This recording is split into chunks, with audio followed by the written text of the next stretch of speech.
contaremos con David Parcerisa. Él es ufólogo, especialista en la cultura sumeria, y llevará a cabo la conferencia Los Anunnaki, cómo y por qué nos crearon. Los demonios siguen entre nosotros. Y ahora sí, sin más dilación, pido que recibáis, como se merece, con un fuerte aplauso a David Parcerisa.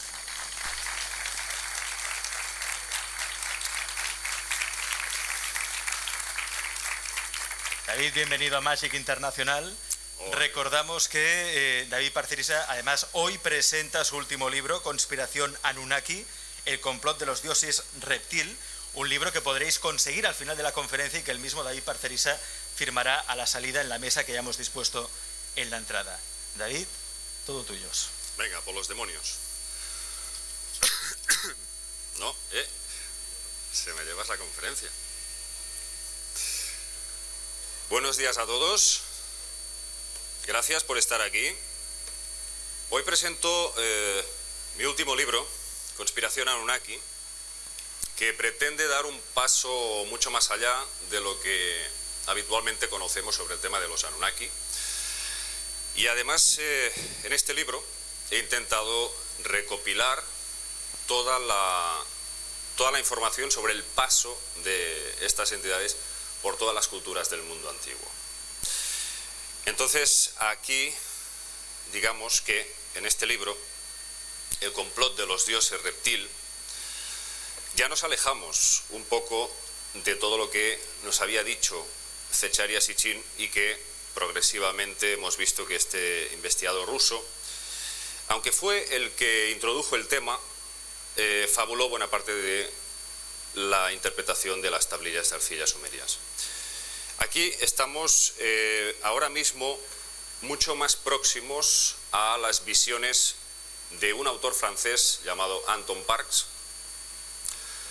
que este señor para mí ahora mismo constituye un punto clave, un eje importante, porque todo lo que yo he investigado desde hace 25 años casi podría decir que coincide plenamente, casi al 100%. Entonces, hoy me gustaría hablar sobre las analogías que podemos establecer y luego al final podemos sintetizar un poco conclusiones.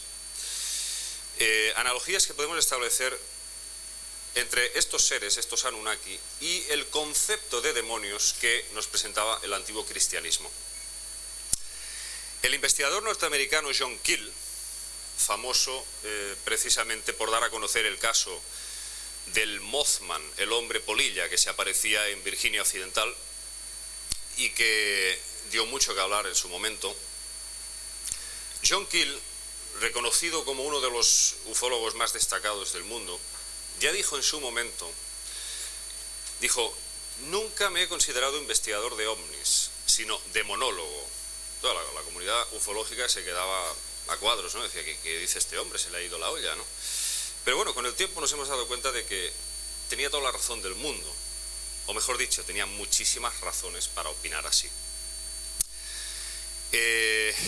Entonces, bueno, hoy vamos a hablar de estos Anunnaki y de ciertos parecidos con estos demonios que aparecen en todas las mitologías y en todos los folclores populares de los pueblos antiguos. Lo que más llama la atención es el hecho de que ciertas entidades consideradas demoníacas no han recibido esta calificación precisamente por parte de los humanos, por parte de estos pueblos antiguos, sino que ha sido impuesto ese concepto diabólico por las mismas inteligencias que gobiernan, lo llevan gobernando este planeta. Todo con el fin de confundir, tergiversar y manipular nuestro campo de creencias y nuestras percepciones. Bien, hablar de Anunnakis es hablar de demonios. ¿Pero qué es un demonio? La palabra demonio viene del griego daemon y significa inteligencia o conocimiento. Según la Real Academia Española, significa ángel revelado o espíritu que incita al mal. Luego veremos quién incita al mal. ¿Y quién es el rey de los demonios? Según la religión cristiana, bueno, pues evidentemente Satanás, que viene del hebreo Hashatán. Eso equivale a enemigo, adversario o acusador. La pregunta es, ¿enemigo de quién? ¿Acusador de quién? Casi unánimemente, todos los investigadores del mundo nos estamos dando cuenta de que Satanás fue el enemigo de quienes querían manipular al ser humano. Por consiguiente, fue el acusador de aquel que planeaba dañar al hombre y al planeta Tierra. No es que nos hayamos vuelto locos, porque claro, nos han incrustado en la cabeza hasta tal punto las religiones, la cultura en general, de que Satanás es el mal, de que es la causa de todos los males del mundo y es la personificación de la maldad, que claro, ahora salir a decir que se ha dado una connotación errónea, parece que los buenos son los malos y los malos son los buenos. ¿Quién ha hecho esta inversión de roles? Pues ahora lo vamos a ver. Está claro que el satanismo existe, que hay cientos de sectas y de logias que veneran a Satanás como un ser maligno.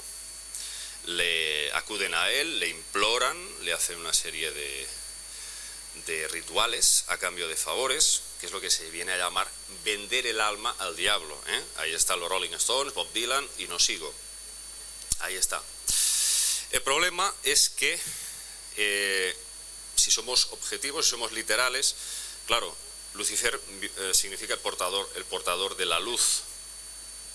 A finales del siglo IV, y ahora vamos a contar de dónde viene todo esto, San Jerónimo estaba traduciendo al latín la Biblia del hebreo cuando se topó con la palabra Helel, que significa resplandeciente, y se le ocurrió Lucifer.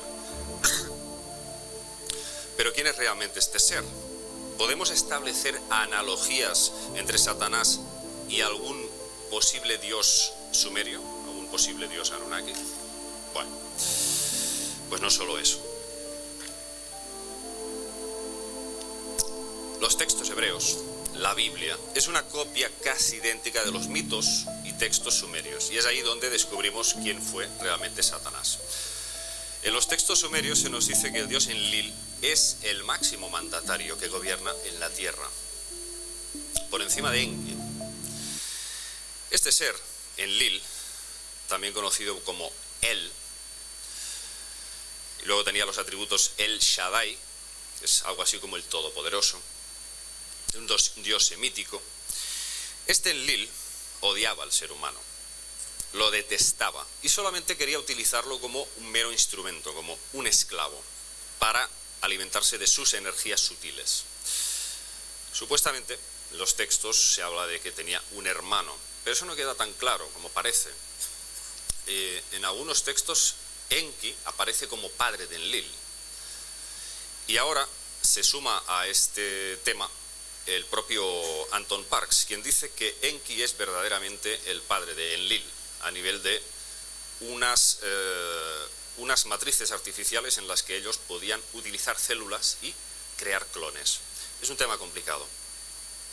El caso es que, sea como sea, fuesen hermanos o fuese Enki, padre de Enlil, este Enki era algo así como un científico, un especialista en genética, al que precisamente se le adjudica la creación misma del ser humano. Como tal, se supone que quiso proteger al ser humano de las garras de Enlil y concederle al hombre la libertad, la autonomía como ser pensante y autosuficiente. Vamos a ver quién era realmente Enki.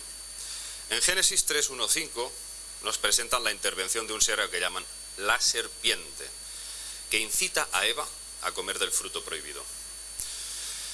Y dice literalmente: entonces la serpiente, que era el más astuto de los animales del campo que Dios había hecho, dijo a la mujer: ¿de veras Dios os ha dicho, no comáis de ningún árbol del jardín? La mujer respondió a la serpiente: podemos comer del fruto de los árboles del jardín, pero del fruto del árbol que está en medio del jardín ha dicho Dios, no comáis de él, ni lo toquéis, no sea que muráis. Entonces la serpiente dijo a la mujer: ciertamente no moriréis, es que Dios sabe que el día que comáis de él, vuestros ojos serán abiertos y seréis como Dios, conociendo el bien y el mal. Esto, con las mismas palabras, aparece en Jubileos 3, 17, 19. El mismo relato, pero con el matiz de que al final del mismo aparece en plural. Se os abrirán los ojos y seréis como dioses. Eso quiere decir que hay más de un Dios. Y luego Yahvé dice: he aquí que el hombre ha llegado a ser como uno de nosotros, conociendo el bien y el mal. Ahora pues, que no extienda su mano, tome también del árbol de la vida y coma y viva para siempre. Génesis 3, 22. Ahí ya nos está dando pistas de que hay algo que no encaja, hay algún tipo de conocimiento que no quieren que accedamos.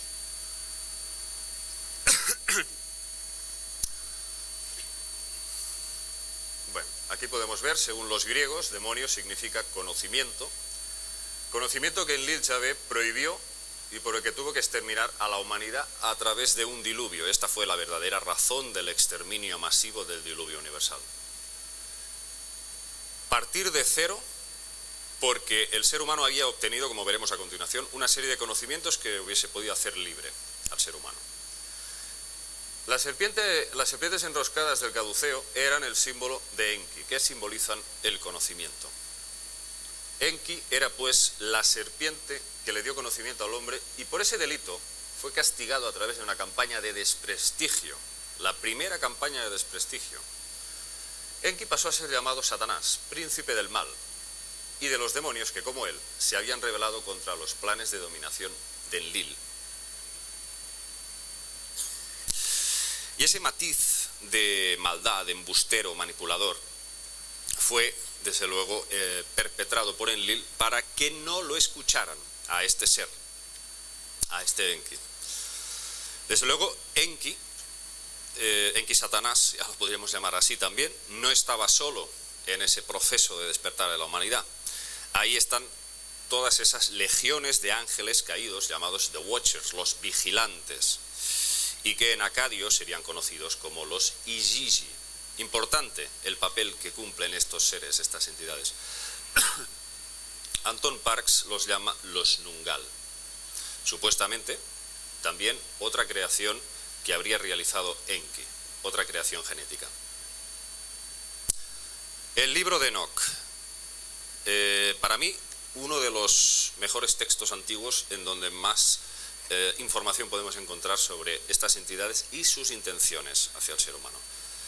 Aquí se explica el origen de los demonios. Enoch fue conocido como el primer hombre instruido. Por eso fue llevado a bordo de un palacio capaz de surcar los cielos. Ahí se habla cómo se sube a una nave enorme, van pasando las diferentes capas de la atmósfera. O sea, una abducción en toda regla. Y leemos: Él trasladó mi espíritu dentro del cielo de los cielos, y vi que ahí había una edificación de cristal, y entre esos cristales lenguas de fuego vivo. Mi espíritu vio un círculo que rodeaba de fuego esta edificación, y en sus 4 esquinas había fuentes de fuego vivo. Enoch vio a 200 ángeles ahí dentro. Algunos de estos ángeles estaban padeciendo horribles torturas, una serie de visiones que le dejaron absolutamente perturbado. Enoch preguntó qué habían hecho esos seres para merecer ese severo castigo. La respuesta fue haber desobedecido las órdenes del Señor por haber revelado secretos al hombre. Y dice: estos son los vigilantes que descendieron sobre la tierra y le revelaron a los humanos lo que era secreto y los indujeron a pecar. Aquí, cada vez que ustedes lean la palabra pecado o pecar en la Biblia, es justamente lo que atenta contra sus propios intereses, nada más. Luego le citan el nombre de alguno de estos ángeles rebeldes. El nombre del cuarto es Panamuel. Este mostró a los hijos de los hombres lo amargo y lo dulce, y les reveló todos los secretos de su sabiduría. Les enseñó a los humanos a escribir con tinta y papiros, y son muchos los que se han descarriado a causa de ello, desde el comienzo hasta este día. Porque los hombres no han sido traídos al mundo con el propósito de afianzar su creencia en la tinta y el papel. Cuidado con esto último. O sea, no vaya a ser que se pasen de listos. Semiaza enseñó encantamientos y a cortar raíces. Hermoni a romper hechizos, brujería, magia y habilidades afines. Baraquel, los signos de los rayos. Cocabel, los presagios de las estrellas. Cequel, los de los relámpagos. Artagof enseñó las señales de la tierra. Shamsiel, los presagios del sol. Y Sahariel, los de la luna, y todos comenzaron a revelar secretos a sus esposas.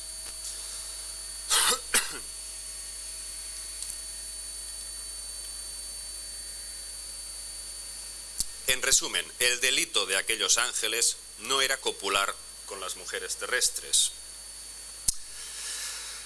sino haberles revelado secretos, haber revelado secretos a las esposas.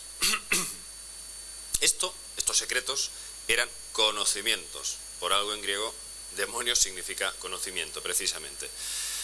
Basados en fórmulas divinas, ritos, conjuros, todo enfocado a despertar las facultades latentes del hombre, a mover los elementos de la naturaleza.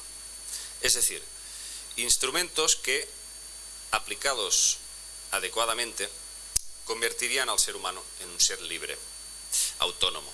Justamente lo que Enlil Yahvé no quería, para tener al humano permanentemente a su servicio, que fuese su sirviente, para alimentarse, evidentemente, de sus energías sutiles.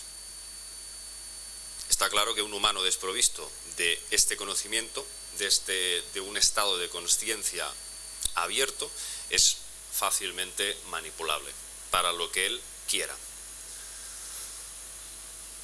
Bueno, aquí leemos, y los ángeles tomaron por esposas a las que más les agradaron. De la unión de los vigilantes y las mujeres nacieron los nefilim, los gigantes o titanes. En arameo, nefila significa Orión. O sea que nefilim podría significar aquellos que vienen de Orión. Supuestamente se produce una batalla celeste que se resuelve de la siguiente forma. Yahvé castiga a los ángeles rebeldes. El Señor les ordena a cada una de sus legiones y lugartenientes, los principales eran Gabriel, Uriel, Rafael, Miguel. Si os fijáis, siempre termina con él, dios semítico, y había sido el mismo Enlil. Les pide a estos lugartenientes que castiguen duramente a los ángeles caídos, pero especialmente interesante resulta lo que le ordena al arcángel Miguel. Y a Miguel le dijo el Señor: ve y anuncia a Shemigaza y a todos sus cómplices que se unieron con mujeres y se contaminaron con ellas en su impureza, que sus hijos perecerán y ellos verán la destrucción de sus queridos. Encadénalos durante 70 generaciones en los valles de la tierra hasta el gran día de su juicio. Aquí nos está hablando de prisiones, de una especie de zonas de destierro, de prisiones que probablemente algunas de ellas estarían emplazadas en dimensiones paralelas. Muchos expertos señalan que existe un mundo intraterreno, pero que además hay puertas de entrada a mundos inferiores, es decir, dimensiones que Anton Parks denomina el Kigal. El Kigal es el acceso a los mundos inferiores. El acceso a las dimensiones de alta vibración energética sería el Angal, según Anton Parks. Lo mismo se nos dice en 2 Pedro 2:4.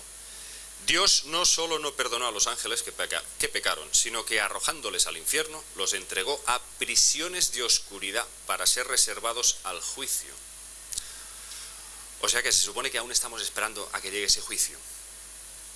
Mientras tanto, vamos a intentar intentemos que sean los vencidos los que den su versión de los hechos, y no ocurra como siempre ocurre, que los vencedores escriben la historia.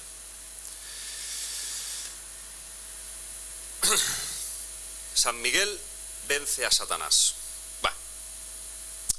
En Apocalipsis leemos: hubo un gran combate en los cielos, Miguel y sus ángeles lucharon contra el dragón. También el dragón y sus ángeles combatieron, pero no prevalecieron, y no hubo ya lugar en el cielo para ellos.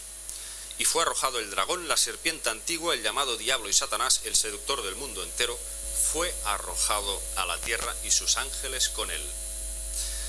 Aquí podemos ver un grabado de 1584 de Marten de Vos, representando a San Miguel, pisando la cola de Satanás en señal de victoria. Aquí la pregunta que debemos hacernos es: ¿qué diferencia existe entre un ángel y un demonio? Bueno, pues es muy simple. Los que estaban con Yahvé eran ángeles y los que estaban contra él eran los demonios. Así de simple. Yahvé en Lil es el jefe. Él decide cuál es la imagen de bueno o malo que le corresponde a cada uno de ellos, según su grado de obediencia.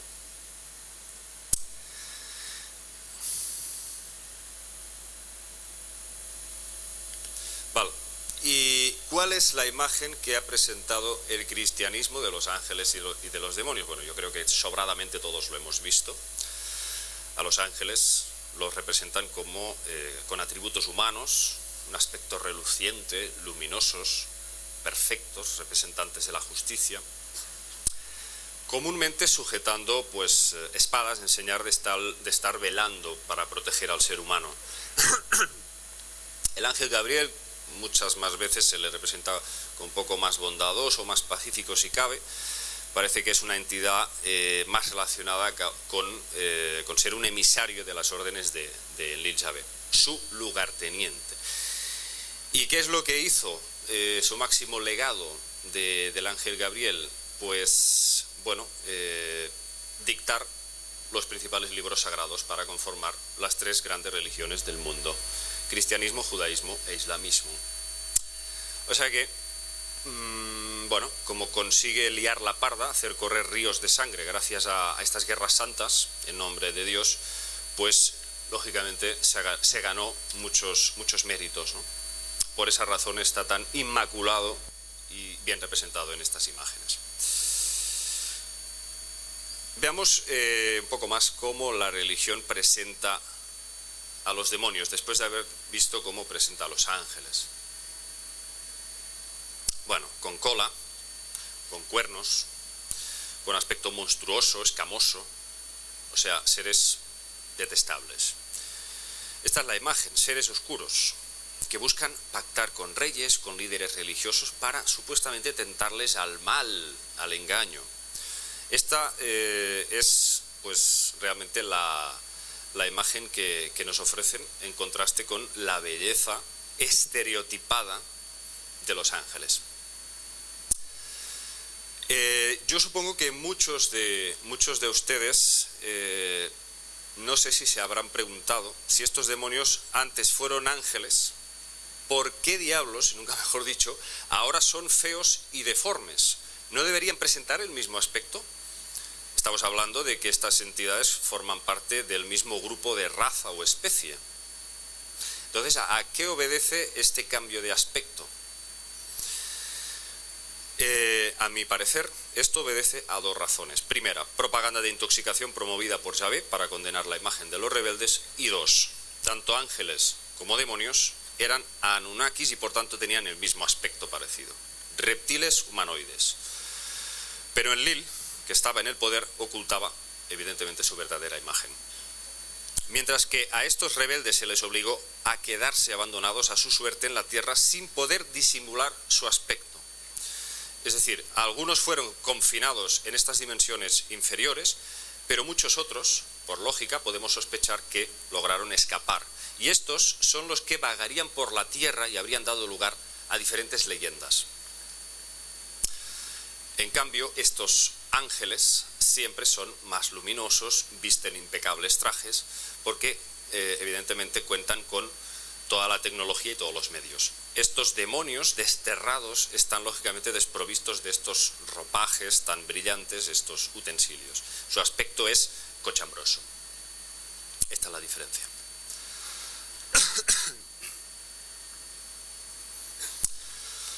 En la Biblia hebrea se nos dice que el ángel que lideraba la legión de rebeldes que fueron arrojados al infierno, este líder se llamaba Abadón, cuyo significado es destrucción. Según el libro de Enoc, este líder se llamaba Shemigaza. Y este mismo ángel del abismo es también llamado en griego Apolión, por lo que estamos hablando muy probablemente de la misma entidad con 3 diferentes nombres. Aquí podemos ver una representación del líder de estos ángeles caídos. Vamos a ver los delitos que cometieron estos ángeles rebeldes. Primer delito: copular con mujeres terrestres y dejar descendencia. Los nefilim, del hebreo los caídos, los derribados. Y según los griegos, gigantes. Pero parece que viene del arameo nefila, que significa Orión. Antes lo hemos comentado. Segundo delito: transmitir a sus esposas conocimientos. Y tercer delito: negarse a cooperar con los planes de Enlil basados en alimentarse del sustento energético del ser humano. A todo esto hay que recordar qué le dijo Yahvé a Caín tras su muerte. La voz de la sangre de tu hermano clama a mí desde la tierra. Es decir, estos seres que piden ofrendas y holocaustos son algo así como aves carroñeras que pueden oler, percibir la sangre desde largas distancias. Estos son los pretendidos humanos de los que hablaba Sitchin.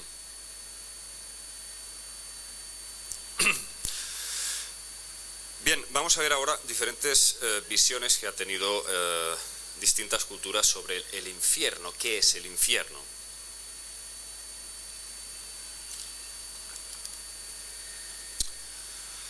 Antes quisiera aclarar que el término infierno deriva del griego tártaro, que significa el abismo más profundo del Hades. ¿Y quién era Hades? Pues se supone que era el dios Nergal, también conocido como Herra, quien gobernaba el infierno junto a su esposa Eresquigal. El poeta romano Virgilio, en su obra La Eneida, describe este infierno como un lugar gigantesco en el punto más profundo del inframundo, todo envuelto por un río de llamas al que designa como Tegetón, todo aparentemente sellado con paredes triples para que sus cautivos no puedan escapar. Encontramos muchas más detalladas descripciones y referencias a este infierno en los textos sumerios y acadios inscritos en las tablillas, como por ejemplo el descenso de Inán a los infiernos, Nergal y Eresquigal, o una visión del mundo inferior, por solo citar algunos, en donde se describe un lugar infernal, custodiado por criaturas feroces con cabezas de león o de ave, un lugar donde parece que van destinadas todas las almas que tienen que padecer a un tipo de, digamos, de purga a través del dolor. Ninguna puede salir de ahí si no es a través del intercambio con otra. Esa es una característica muy curiosa y común en la forma de definir este infierno por diferentes culturas. En los textos de Nergal y Eresquigal se nos da una pista muy valiosa para hacernos una idea de cómo acceder a este lugar llamado infierno. Supuestamente los dioses estaban dando un banquete y quieren enviarle parte de ese banquete, una ofrenda, a la hija de An, Eresquigal. Para eso envían a su mensajero. Y agarraos cómo se llama el mensajero del infierno, Gaga. Sí, Lady Gaga. Parece que hay una relación, no hay casualidades en el mundo de los Illuminati. Mensajero del infierno. Leemos las palabras de An a Gaga. Yo te enviaré, Gaga, al país sin retorno hacia mi hija Eresquigal, a quien de mi parte dirás: puesto que tú no puedes subir en tu año, tú no puedes ascender a nuestra presencia, y nosotros no podemos bajar en nuestro mes, no podemos descender a tu presencia, en consecuencia, que venga aquí tu mensajero, para que retire el plato de la mesa y coja tu parte, y que te haga ofrenda de todo lo que yo le dé para ti. Gaga descendió la larga escalera de los cielos, y cuando alcanzó la puerta de Eresquigal dijo: portero, ábreme la puerta. Gaga llega a cruzar 7 puertas, las 7 puertas del infierno, hasta llegar a Eresquigal. Aquí lo interesante es que los Anunnaki que habitan en los cielos no pueden descender al inframundo según el mes en el que se encuentran. Y los de abajo no pueden subir por el año en que se encuentran. Con lo cual queda claro que el acceso a ese mundo está en función de un momento específico en que probablemente cristalice algún tipo de configuración planetaria. Tiene mucho que ver con el gran reloj cósmico y sus fuerzas que activan o desactivan diferentes acontecimientos. Estamos hablando, lógicamente, de planetas, de posiciones y de astrología. Todos sabemos que la élite, los Illuminati, funcionan así, cuando crean atentados o guerras de falsa bandera o pandemias. No eligen una fecha al azar, hay una agenda específica. Supongo que todos ustedes sabrán que el 11 de septiembre del 91, George Bush padre anunció la propuesta del New World Order en un congreso en Washington. Justo 10 años después viene el derribo de las Torres Gemelas, el 11 de septiembre del 2001. Bueno, si alguien puede creer que esto es casual, pues bueno, fantástico. Desde luego, estos seres que controlan como marionetas a diferentes gobiernos del mundo, trabajan con el número, y trabajan con el número, con las posiciones planetarias, desde el principio de los tiempos. Entonces, claro, moraleja de todo esto, de este episodio que os he leído del descenso al infierno, hombre, pues que el acceso a ese lugar o dimensión estaba restringido a unas fechas concretas. ¿Por qué el emisario Gaga puede acceder si se supone que está en la misma dimensión que los mandatarios Anunnaki? Pues porque ahí probablemente se nos dice que Gaga se desplaza a otro espacio y tiempo diferente al de los Anunnaki, y desde ahí puede acceder al inframundo, sintonizando con esa frecuencia que los planetas, en función de su posición, disponen energéticamente para abrir ese portal.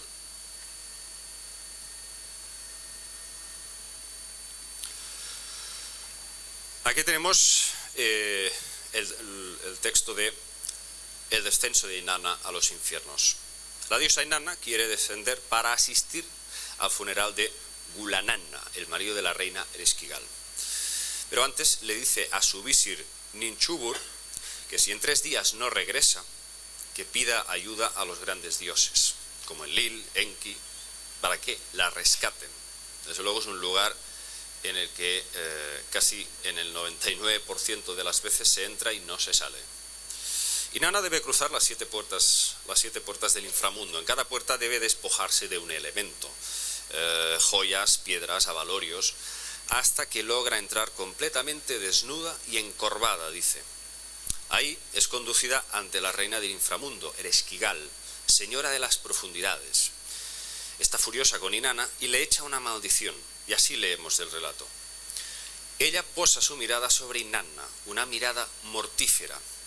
Dicta sentencia contra ella, una sentencia furibunda.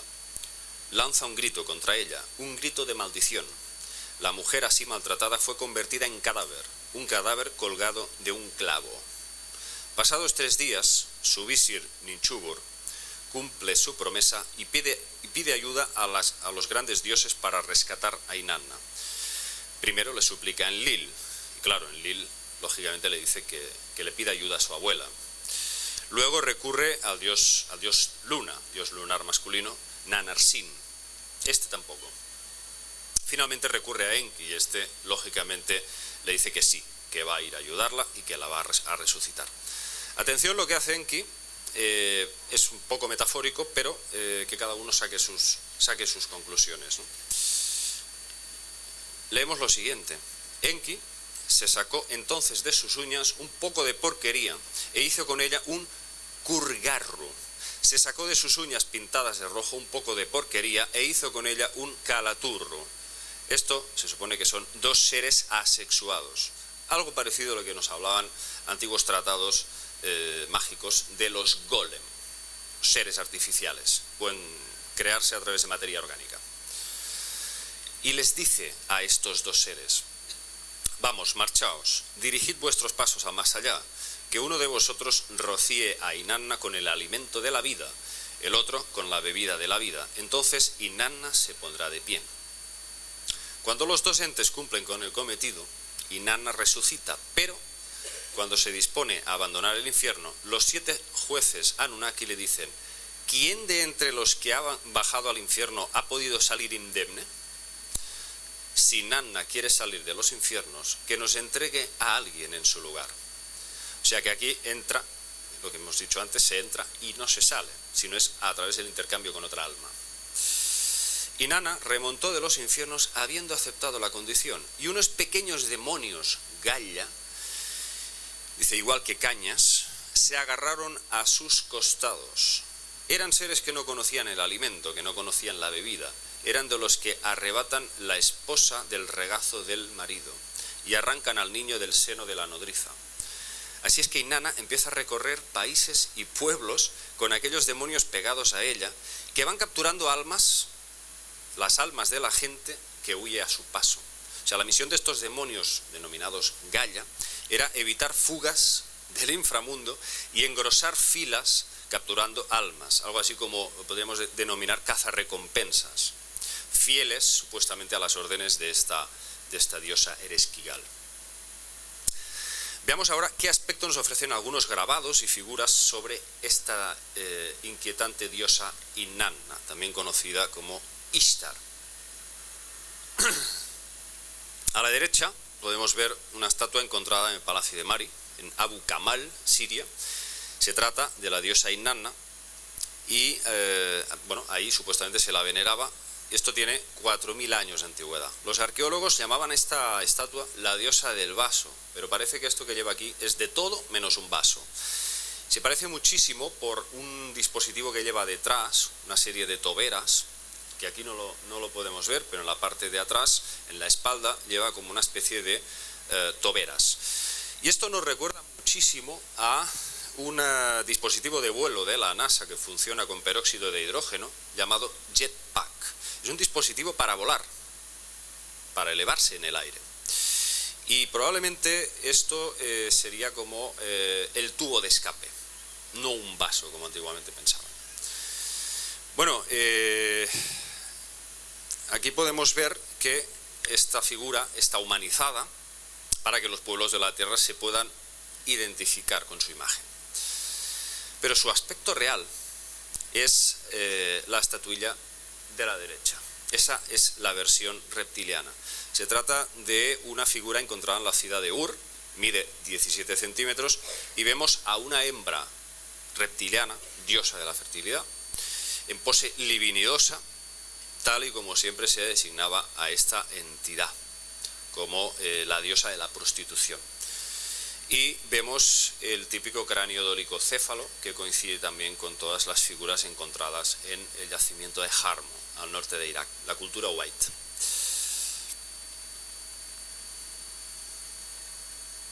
Aquí podemos ver la comparación de las estatuillas de Jarmo con la de Inanna. Prácticamente vemos que el cráneo viene a ser el mismo, ese mismo rostro de lagarto. Así es como son los Anunnaki.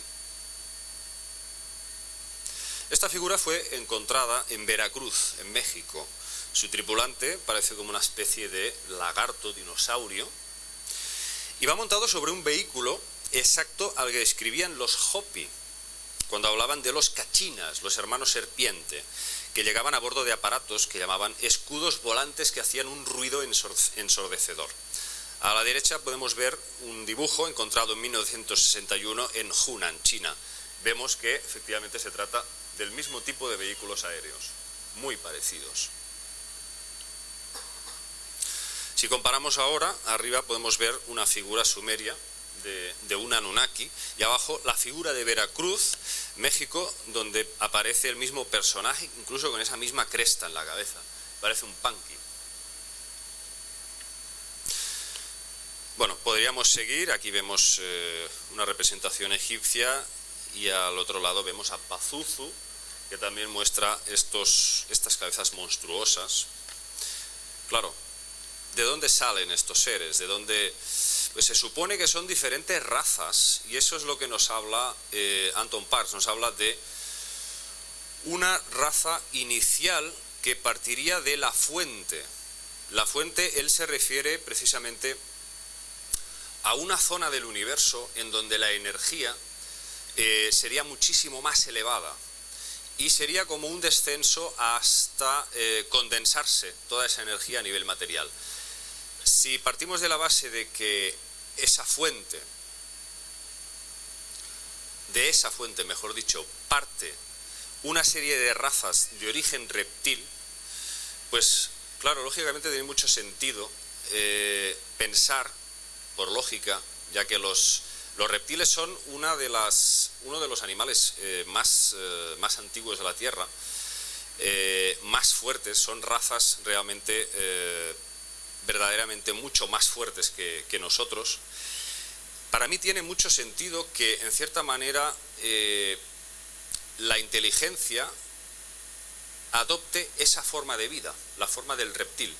Y concretamente Parkes nos habla de una raza llamada Cadistu, o mejor dicho, una estirpe de razas conocidas como Cadistu, que procederían de esta fuente original, de esta fuente madre. Y estos Cadistu serían los propagadores de vida, los sembradores de vida, los jardineros cósmicos, que irían de planeta en planeta creando constantemente, a través de un control inimaginable para nosotros de la genética, implantando la vida. Y de ahí surgiría supuestamente el problema en el cual estamos ahora nosotros. Él dice que estos Cadistu crean a una raza de draconianos conocidos como los Kingu. Estos Kingu crean a su vez a otra raza draconiana conocida como los Usungal. Y estos Usungal son los que se rebelan contra sus propios creadores porque se creen con el derecho a superarles en inteligencia, en sabiduría y en derechos. Entonces se produce una guerra. Estos Usungal crean a su vez a los Anunnaki como raza guerrera. Y los Anunnaki, según Parkes, nos crean a nosotros. O sea que, de alguna forma, él nos dice que vienen a la Tierra huyendo en medio de una guerra para establecer como una especie de base de operaciones. Y no vienen aquí en busca de oro, como nos decía el amigo Sitchin, o el no amigo Sitchin. Porque, claro, lógicamente Sitchin, para él, el motivo principal de la visita Anunnaki en la Tierra era simplemente el oro y nada más. Sin embargo, según Parkes, el lugar que ellos eligieron en Oriente Medio, concretamente en las aguas del Golfo Pérsico, toda la zona de Mesopotamia, entre los ríos Tigris y Éufrates, fue porque hay 25 portales estelares que de forma natural están colocados, esparcidos en esa zona. Estos portales, que supuestamente ellos llamaban diranas, son utilizados como puntos para viajar a nivel interestelar por diferentes partes del universo, conocido y desconocido, porque también se habla de estos portales hacia mundos inferiores y mundos superiores. Entonces, el tema es que cada vez la cosa se complica más. Es decir, de tener una visión sitchiniana mucho más simple, incluso desde un punto de vista de la física convencional, él siempre había tenido una visión un poco más lineal de la física, de los viajes espaciales. Él decía que se desplazaban utilizando el campo magnético de los planetas y luego se desaceleraban. Bueno, parece casi como una historia de Barrio Sésamo. Pero bueno, el caso es que realmente Parkes ofrece una visión mucho más coherente. Además, acompaña todas las experiencias que él mismo ha tenido, muy interesantes, porque no se trata de visiones. Mucha gente dice, no, es que Parkes es un visionario, solamente son visiones lo que él tiene. No, más bien yo diría que son algo así como retazos de regresiones. Es decir, él se veía dentro del cuerpo de uno de estos Anunnakis, de uno de estos reptilianos. Podía ver, oler, sentir, tocar todo lo que ese personaje hacía. Y eso es algo muy interesante porque tuvo acceso a mucha información de cómo funcionaban a nivel político, a nivel de leyes, a nivel de lenguajes. Parkes descubre que hay una lengua matriz anterior al sumerio llamada Emesa. Entonces, claro, mucha gente dice, bueno, este está sonado porque dice que es que se veía dentro del cuerpo de Enki. Pues sí, eso es lo que dice Parks. Él se veía dentro del cuerpo de Enki, que respondía al nombre de Saam. Supuestamente ese era, Enki era un título, el señor de la tierra, como anteriormente había sido conocido como Ea, el señor de las aguas. Pero Parks dice que su nombre real era Saam. Bueno, todo esto hay mucha gente que va a decir que es una locura, que no se sostiene. Bueno, yo pienso totalmente lo contrario, porque me fascina ver a través de todas las conclusiones a las que ha llegado, que realmente son las mismas a las que he llegado yo. Y le veo un grado de coherencia muy interesante. Desde luego nunca voy a poner la mano en el fuego, decir que todo lo que él dice es cierto, pero sí estoy convencido de que, desde luego, mucho más que Sitchin se ha acercado. Hay que tener en cuenta que esto cada vez se complica más en el sentido de que parece que entramos en el ámbito de la metafísica. Estos seres no solamente eran extraterrestres, sino también interdimensionales. Entonces, en este libro no hablo de Parks, pero sí empiezo ya un poco a introducirme dentro de concepciones un poco más metafísicas. Bien, yo creo que es suficiente por hoy y vamos a seguir, evidentemente, trabajando en esta línea para ver hasta qué punto el ser humano forma parte de los planes de estas entidades para utilizarnos como esclavos y, como lo que parece que somos, ganado. No hay que olvidar que para los sumerios la palabra Adam significaba animal, ganado, bestia. Vamos a dejar algún día de ser esclavos de estos seres, vamos a despertar de alguna forma, porque esto es un juego para ellos, aunque es un juego que necesitan desesperadamente porque somos su alimento. Entonces, bueno, a mí me gustaría pensar que esto es como un juego como una partida de ajedrez. Si no quieres jugar, te levantas y te vas. Yo creo que podemos hacer eso si tomamos conciencia de todo lo que nos están filtrando en el disco duro a través de la matrix holográfica, a través de la televisión y a través de los medios. Creo que si las personas dejásemos de jugar, todo esto acabaría, porque somos nosotros los que con nuestra complicidad les estamos sustentando a todo este sistema que está configurado para realmente hacernos sufrir. Ese es su objetivo. Si nosotros dejamos de ser su alimento, esto se acaba en un plis. Bien, aquí dejo el tema y muchas gracias por vuestra asistencia. Gracias. Bueno, me ha quedado la duda de qué manera los alimentamos. ¿Cómo? Que me ha quedado la duda en qué forma los alimentamos a los Anunnakis. ¿De qué forma los alimentamos? Todo el sistema está diseñado desde el principio de la humanidad para generar sufrimiento y dolor. Vivimos en un planeta con unas condiciones de naturaleza, de fauna animal, de fauna vegetal. Tenemos unos recursos inacabables. O sea, es un planeta fértil en vida, en alimentación. ¿Y cómo estamos viviendo? ¿Cómo lo estamos llevando todo esto? Medio planeta pudriéndose de hambre, mientras el otro no sabe qué hacer con el dinero. Encienden los puros con billetes.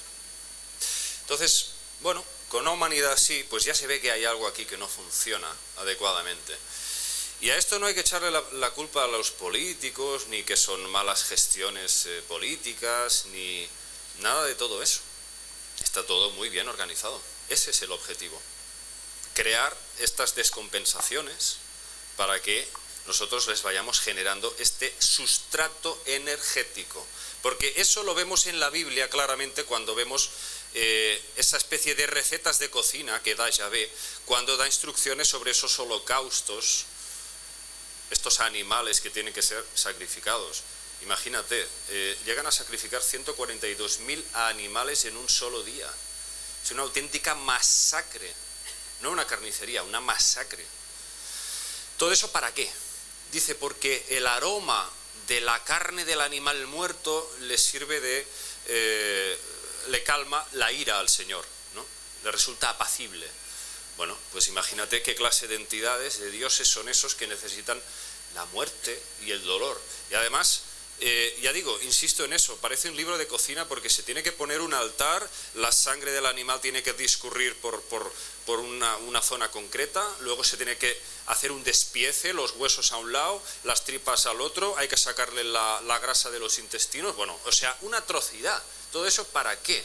Además el fervor del verdugo, o sea, todo un conjunto de cosas que estos seres absorben.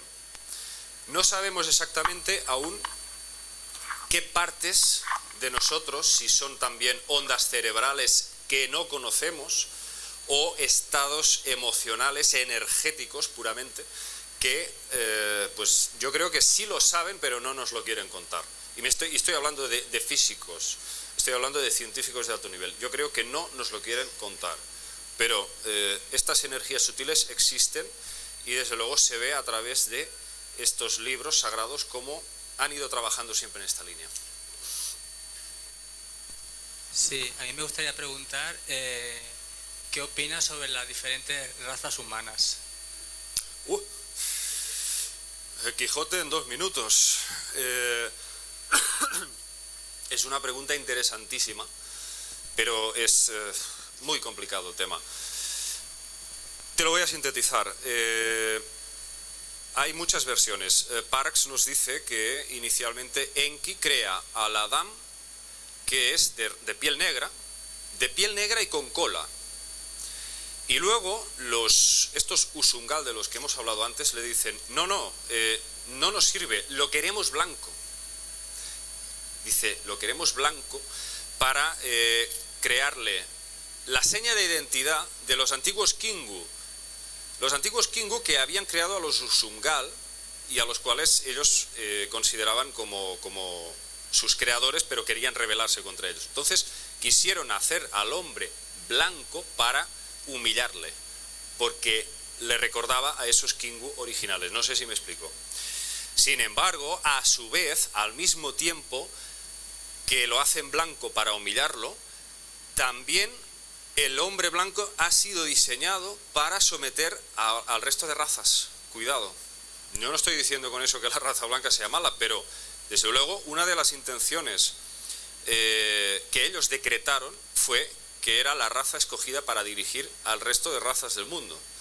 Y parece que es una raza, la raza blanca, que hay una zona geográfica clave, que es los Montes Cáucaso.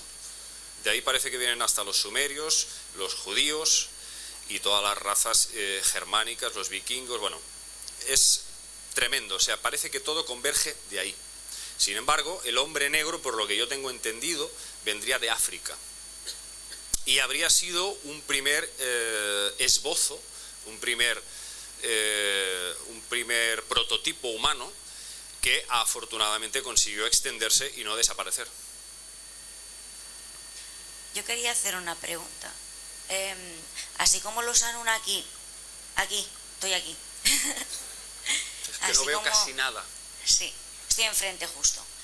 Así como los Anunnaki se supone que nos han esclavizado, nos han utilizado como alimento, y bueno, para que les trabajemos y tal, ¿hay alguna otra entidad o algún otro ser que por contrapartida nos ayuda a que podamos superar esta situación o circunstancia? No soy muy... Yo cuando era más joven quizás sí parece que recurría a veces a ciertas entidades a las cuales pues uno puede pensar que lo escuchan si rezas. Yo sinceramente a día de hoy creo que todos, cada uno de nosotros somos Dios. Por lo tanto, con lo que deberíamos de conectar es con nuestras propias esencias, con nuestro Dios interno, con nuestro sol interno. Si nosotros somos un sistema planetario, hay que buscar ese sol interno que está ahí y que te conecta con el todo, ¿no? Entonces, bueno, yo si admiro a alguien, mi personaje favorito de los Anunnaki, lógicamente es Enki. O sea, lo siento de corazón, es mi personaje favorito. Lo quiero, lo amo, pero no me voy a poner a rezarle. Lo siento, pero no. O sea, creo en mi potencial. y en el de ustedes. Creo que eso es lo más importante. Trabajar, el esfuerzo personal, que día a día cada uno de vuestros fracasos es y sea al mismo tiempo un triunfo, un pequeño triunfo. Y al final todo ese esfuerzo va a tener una compensación, va a tener un premio, porque no hay ningún esfuerzo que no fructifique. Con todo obtienes unos resultados. Creo en eso, en el esfuerzo, en la visualización y en conectar con ese lado místico que todos tenemos dentro. Pero buscar fuera ayuda, ellos ya vienen. Cuando tú conectas contigo mismo, estás sintonizado tu corazón, tu mente y tu cuerpo, y todo está sincronizado con tus hechos, o sea, que tú actúes en consecuencia a lo que crees verdaderamente y seas coherente, ya vienen, ellos ya vienen a ayudarte si es que necesitas ayuda. No hay ni siquiera que pedirla. ¿Una pregunta más? Sí, yo quería preguntarte a ver si tienes noción de algún tipo de confederación intergaláctica de seres que en este momento estén ayudando a los seres humanos, al planeta, para salir de este atrapamiento que tenemos. Atrapamiento, sí señor. Hay muchas historias de contactados que hablan de confederaciones de mundos, que hablan de muchas razas, algunas humanas, otras no humanas. Ahí está Bárbara Marciniak, Alex Collier y muchos otros. Yo le concedo crédito a muy pocos de ellos. Estos dos que he citado, pues sí, la verdad que sí me convence bastante. ¿Por qué? Bueno, simplemente porque parece que hay coherencia en lo que dicen, pero tampoco tenemos una prueba definitiva de que lo que digan es a 100%, ¿no? Pero yo sí pienso que, lógicamente, en el universo lo que más predomina son seres bondadosos. O sea, yo diría que casi el 90% de lo que hay es bondadoso. El problema es que si tú andas en un estado de inconsciencia, pues ahí vienen esas larvas, esos parásitos, que está todo pues relacionado con estos antiguos arcontes, de los que hablan muchísimos contactados, que son también unos parásitos que pueden incluso llegar a tener el poder de dominar las mentes de estos Anunnaki. Que no pongamos a los Anunnaki como seres tan evolucionados. Son evolucionados, pero hasta cierto punto, y algunos de ellos se desvían hacia el mal, ¿no? Entonces, yo creo que lo que más predomina en el universo es bondadoso, es positivo, es de crecimiento, de expansión. El universo se expande constantemente, está todo rebosando vida por todas partes. Entonces, mi lógica me llega a pensar que la ayuda siempre ha estado aquí, si no hace ya, diría yo, bastantes décadas que el planeta estaría en ascuas.